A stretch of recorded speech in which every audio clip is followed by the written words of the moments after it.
Have you ever said something so careless that it could end your marriage? On a seemingly peaceful Sunday evening, I did just that.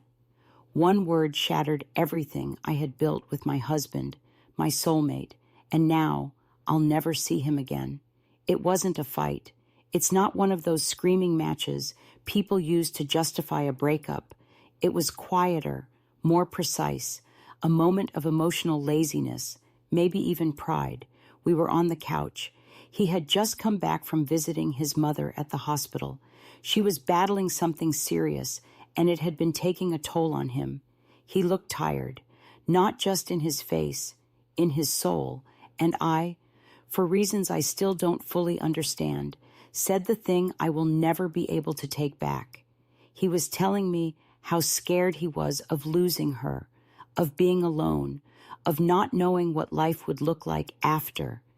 And instead of comforting him, I said, maybe if you weren't such a mama's boy, this wouldn't be hitting you so hard. He went silent. I remember the sound of the clock ticking. The TV was still playing. My heart started to race. He looked at me. No tears, no anger, just disbelief. Then he stood up and walked into the bedroom, closed the door behind him. You need to understand something. That man loved me with a patience I didn't deserve. He listened when I was irrational. He supported me when I changed jobs 5 times in 2 years. My mood swings, my silence. My husband always showed up. He showed up for me when I was grieving my father, even though I barely acknowledged his pain in return. And when I cut him with those words, I saw something in his eyes change. I didn't just bruise his feelings.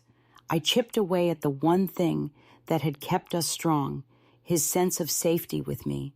He slept in the guest room that night. Didn't even argue when I tried to say sorry. He just said, I heard what you meant. And the thing is, he wasn't wrong. Because if I'm honest, I had started resenting how much he relied on me emotionally. I wanted him to be strong, but only on my terms. I loved his softness when it served me. But when it asked me to show up, I weaponized it. That was the beginning of the end. Over the next few weeks, he pulled away. No yelling, no dramatic exits, just less eye contact, less touch, less laughter. And then, one day, I came home from work and his stuff was gone. A note on the counter said, I can't stay where I don't feel safe. That was 2 years ago. I still see him sometimes. Mutual friends say he's doing well. He moved across the country, started teaching again, got a dog. He looks healthier now, lighter. Me? I replay that moment every single time I think about texting him because I still love him and I know he loved me. But love doesn't always survive careless words, especially when they confirm a fear someone already carries. He was always afraid of being too sensitive, too emotional, too needy, and I made that fear real, in 1 second, with 1 sentence. People ask me why I haven't dated much since. The truth is, I don't trust myself to hold someone else's heart again until I have figured out why I dropped his so carelessly. Because it wasn't just a bad moment. It reflected something deeper in me that couldn't hold space for his vulnerability. And no, I don't expect him to forgive me.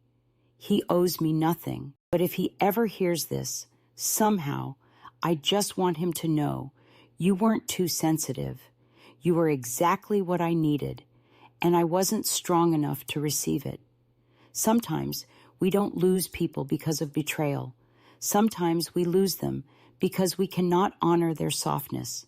And those are the losses that haunt you forever.